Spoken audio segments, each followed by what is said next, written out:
lot of historical mentors. This is a young, great Henry Aaron. How's Mr. Aaron doing these days? He's doing wonderfully well. He's doing wonderfully well. Young Al Kaline, Jackie Robinson. And there's a big Jackie Robinson. Yeah, and I love that. It's been a while since we've had a chance to speak at length with Bud Selig about his passion, baseball. So the Saturday game is their game anyway. So now we're talking Friday. Now we're talking Friday and Sunday. In October of 1998, Milwaukee Public Television premiered the biography Bud Selig, Baseball Baron. The same year, the man who gave birth to the Milwaukee Brewers became the 9th commissioner of Major League Baseball. He was a revolutionary kind of commissioner. Now in the postseason of his career, we have some catching up to do. How will history remember your stewardship? Well, you know, let me tell you what, as a history buff and now professor, I've said to people, I'm not going to dwell much on it. It is what it is. It's been written, and people have been extremely kind to me. But in the busiest period in baseball history, with a lot of, I think, great things happening, and some things I wish hadn't happened, but that's life, you know. During the next half hour, we'll focus on Selig's stewardship of the game. Right, we've got some artifacts of the building of Miller Park, the early days of the Brewers. His changing role and sense of community. Most of his philanthropic work has been quiet. Milwaukee was always Bud Selig's city on the hill, and Wisconsin was always his holy land. I love the students. I love the interaction with them. Baseball remains the foundation of life for Bud Selig, Commissioner Emeritus. Hello, I'm Mark Siegrist.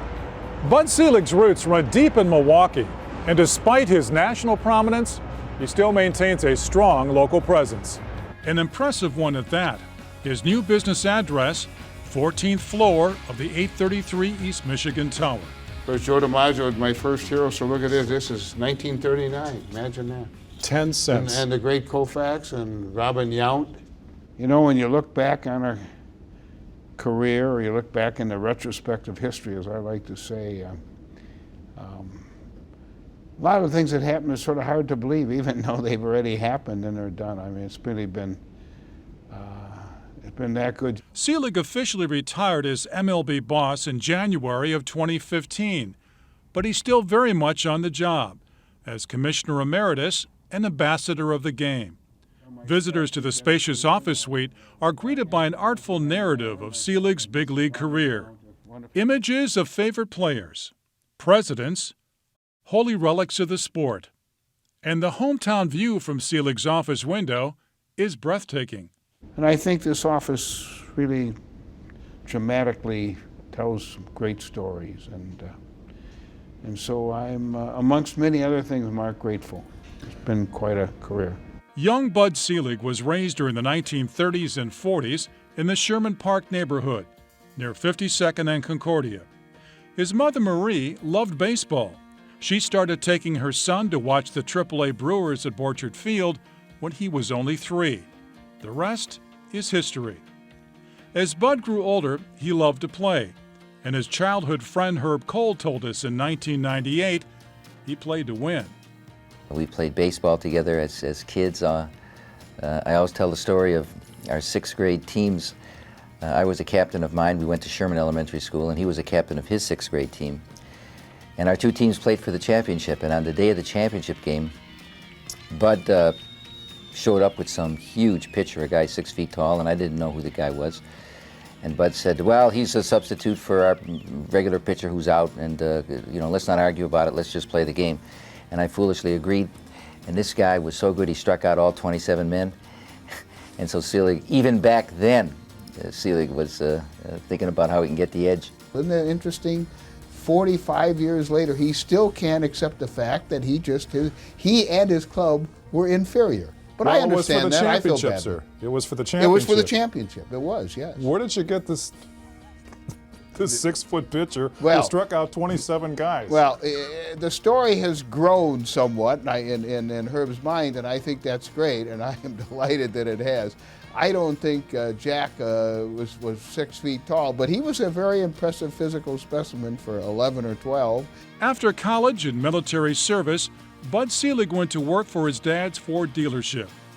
Benjamin Selig taught his son the meaning of hard work, long hours, and the art of the deal, a skill set that proved valuable for the future Milwaukee Brewers owner and commissioner of baseball. And Bud, over the years, has demonstrated, incredible loyalty to Milwaukee. Longtime Milwaukee writer Dave Beagle. He and Sue have been marvelous philanthropists, and especially in the world of the arts. They have funded exhibitions, they fund theater, they fund dance, they fund the symphony. A benevolence that extends from the arts to youth initiatives, medical research, and higher education.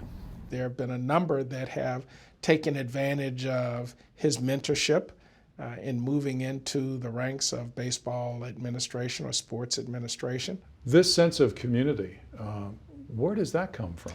It's understanding the complexion of this country, its ethnic, its religious, and its political complexion that bequeathed him, in my view, and you ask, whence does this come, with a sense of propriety and optimism. It's been quite a journey for Bud Selig, from his boyhood neighborhood to the top of his game.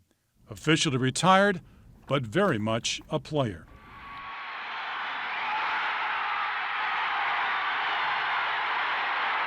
Throughout his baseball career, Bud Selig was a student of the game, but in more recent years, he also became the teacher. Although, and I've said this to you before many times, baseball is a sport, the business of running the game is very serious and extremely sophisticated. Bud Selig is holding court at Marquette University Law School. I've watched baseball players be analyzed in a million different ways. The success of MLB internet technology is among his talking points. Well, the thing I like about it, when I was a kid growing up, I used to have to go buy baseball books. That's a long time ago, I know. But today, any fan can come in, learn all about your club, can find out. So the relationship between us and the fan is amazing.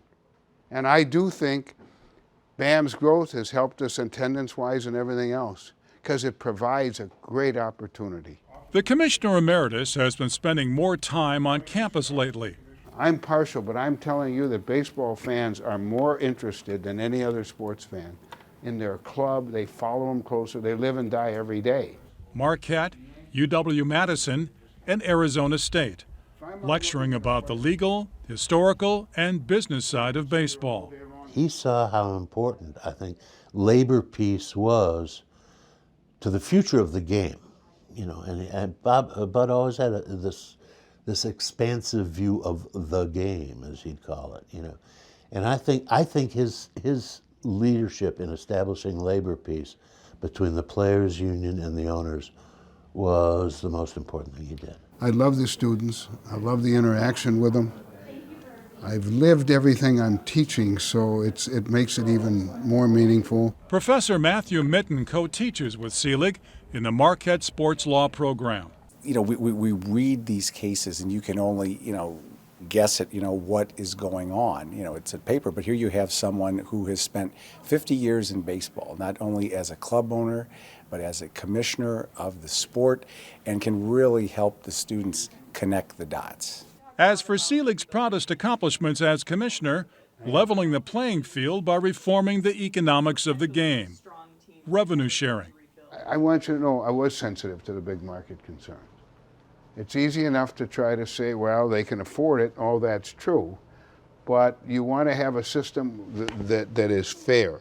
The issues are multidisciplinary. It's not just legal, but you've got the economic, the sociological, cultural, everything is intertwined, and it's only going to get more complicated as the game of baseball grows internationally and as technology continues to develop. When I came in, I thought I knew everything until then I realized that once I started running a club, I had a lot to learn. But a lot of people mentored me in different ways over the years, starting in 1960, 61. A lot of different people, folks not necessarily in the game, but just about how to go about the business people, end of it. Yeah, it's exactly right. People in the game and people outside the game. There were a lot of life lessons to be learned, and I guess I was very fortunate in those years. Bud Selig also grew to appreciate the mentoring skills of veteran players. Players like Henry Aaron, for example, who in the twilight of his career reached out to a rising star named Robin Yount. I'll tell you who helped him tremendously. We got Henry Aaron for the 1975 season. And Henry used to say to me, "Buddy, I'm not the same player you remember in the 50s. He wasn't, but he was still Henry Aaron. Great, great player and a great human being." And I remember I was with my youngest daughter in New York one day, and we walk in the hotel, and they were sitting over in the corner having lunch, Henry Aaron and Robin Yount. And Rob, if he were here today, would tell you, boy, Henry taught me a lot of things about baseball, life, everything. Bud Selig clearly enjoys the audience and the chance to share the lessons of his field. We have obligations. We have social responsibilities. Jackie Robinson proved that. There are a myriad of things that you can learn if you just you learn how to handle disappointment, you learn how to handle success. He is the ultimate baseball insider, whether recalling the economic, athletic, or social significance of the moment. The post-9/11 World Series at Yankee Stadium is among them. And the teams were warming up and the crowd's chanting USA, and it's hard to describe how emotional that was. The idea of baseball is the idea of America, not simply as its pastime, but as an expression of what America can be at its very best. There's the gentlemanly quality of baseball, irrespective the occasional flare-ups and the things we see with batters charging the mound and so forth and so on. Of course, there's emotion in the game, and very well should be, or what's a tie cob for? But there's heroism in the game, too. The Army was being integrated at about the same time that baseball was being integrated. And Gerard Randall says the social portrait of baseball continues to evolve today. Now you look at how under Bud Selig's watch, the face of the game changed again, and it became a more increasingly Latino populated game in terms of its players and to some small degree its managers. And I think that's a wonderful thing that baseball does. It's kind of a harbinger of what America looks like.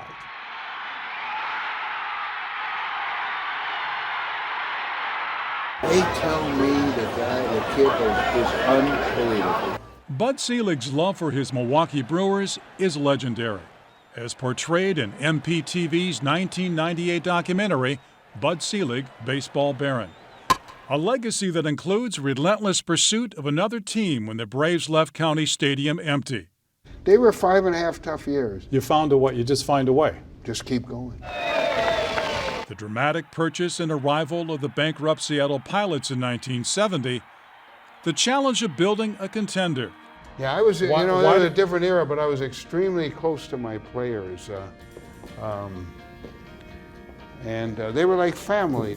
Selig's approachable manner with his players like Sal Bando, Cecil Cooper, There are many days I used to come to the ballpark and sit and talk to him and go in his office before coming down the field. And he just was he's just a big baseball fan, and he was a guy that you could sit across the table and talk to. And I respected that a lot, and even today I still respect that. and Larry Heisel. He talked about issues that I had never heard from other owners. Talked about family, ties to cities, where I would make my home, the type of education for my son. He made recommendations for schools in this area. Issues that really hit home to me. Winning the 1982 American League pennant and the political fight for Miller Park. We could go elsewhere and do much better. The whole world knows that. One doesn't have to be a rocket scientist. But the fact of the matter is, the fact of the matter is that we want to stay here. We're committed to stay here. We're committed to a 30-year lease, and we're going to stay here.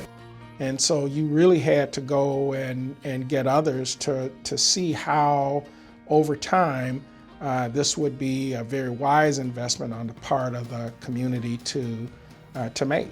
Bud Selig's Brewer years are so much a part of Milwaukee sports history, they're actually frozen in time right here at Miller Park, just above the left field corner.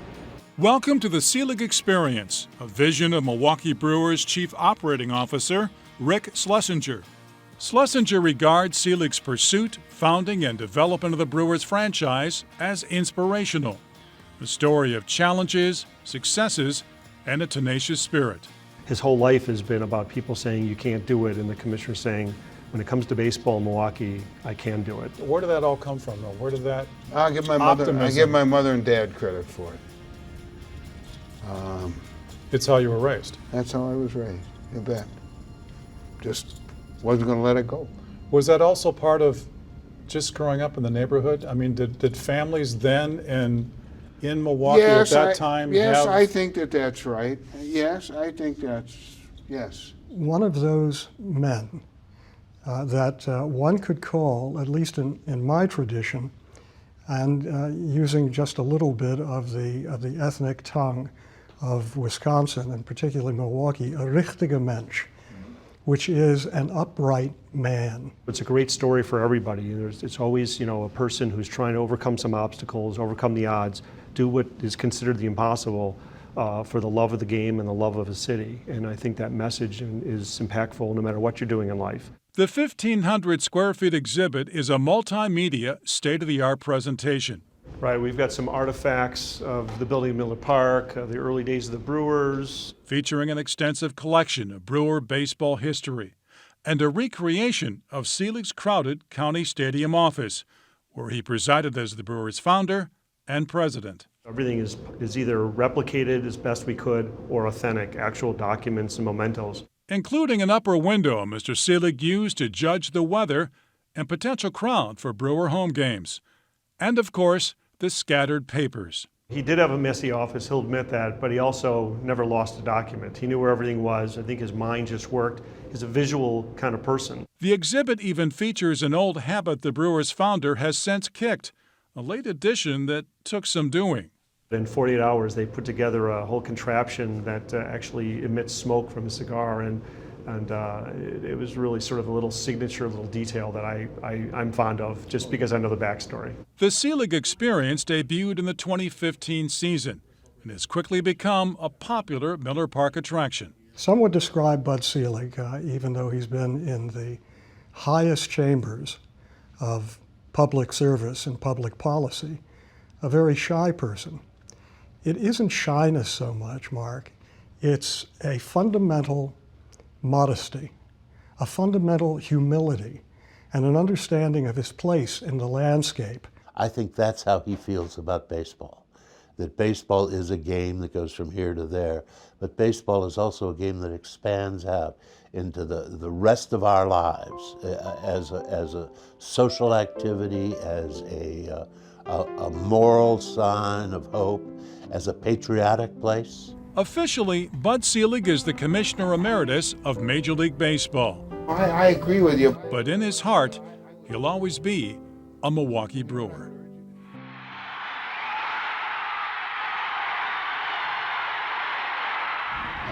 Joe Morgan gave me his jersey. He was wonderful. Joe was one of my favorite people. Good man. He signed it, your friend Joe Morgan, and he is my friend. And here's Campanella and Mickey Mantle, whom I loved. Bud Selig has a fondness for the past and a passion for the present. You're as busy as you ever were, sir. Yeah, busier. There's some days lately I've really been tired by 5:30, 6 o'clock. But I like it. Advising his successor, MLB Commissioner Rob Manfred, lecturing about the pastime. Okay, well, we talk about revenue sharing today. And working on his memoirs, with the help of such notables as Doris Kearns Goodwin. Much of it will involve his 22 years as the big league's boss. A stewardship of sweeping change with plenty of moving parts, intertwined for the future of the game. We were going to revenue sharing and doing things that baseball had never done. Baseball had an economic system that was, as I call it, an anachronism. Just, they hadn't changed anything since 1940, 1935. And today we have more competitive balance, parity, whatever one wants to call it, than ever before. As I say, revenues, I started in 1992, were $1.2 billion. This year they're close to $11 billion. Last 12 years have been the greatest attendance years in baseball. And we have the toughest drug testing program in American sports. Tough drug testing didn't come easily. It was a deliberative process, preceded by fan appetite for superhero strength and a focus on the long ball, highlighted in 1998 by Mark McGwire and Sammy Sosa knocking down the fences, both shattering Roger Maris's single-season record of 61 home runs. To what degree were you a little nervous about the rate of home runs in '98? I really wasn't. Sandy Alderson, who's now the very fine general manager of the New York Mets, had been general manager of Oakland, great baseball man for the last 35 years. And we had convinced each other and many else, Johnny Sherhouse, all the great baseball minds, that parks were smaller. There had been expansion, pitching diluted. I don't think any of us really understood the steroid thing. That whole drug thing is like a microcosm of what he's like as a person. You know, the fact that he was uncertain, he wasn't afraid to say he was uncertain, and he was willing to try different things, different approaches, different ideas, and he listened to everybody. And remember, the union fought us. If Don Ferragino were here today, they wouldn't argue that point. And so I had to wait for 2002, the next labor negotiation. I unilaterally went in 2001 and instituted a minor league program. So our minor leaguers have now been tested for 15 years.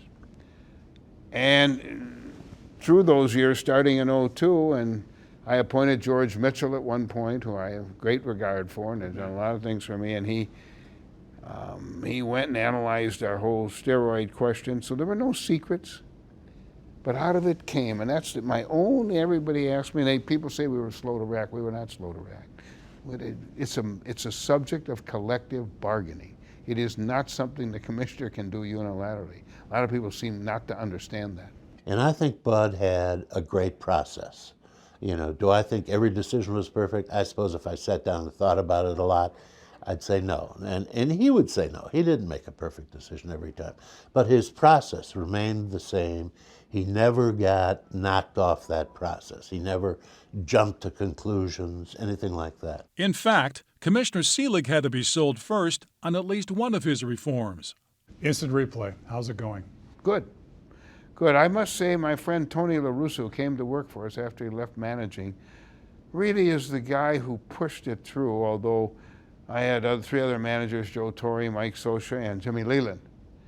And they helped, but Tony really took this thing, and I had a lot of problems, a lot of questions, because it isn't something that I wanted, but I think it's worked out great. I know some people grumble about the time, but what the heck, we used to have arguments in my day with Earl Weaver and Billy Martin, and they kicked dirt around for 10, 15 minutes. So if this takes a couple minutes, but I think it's worked out great.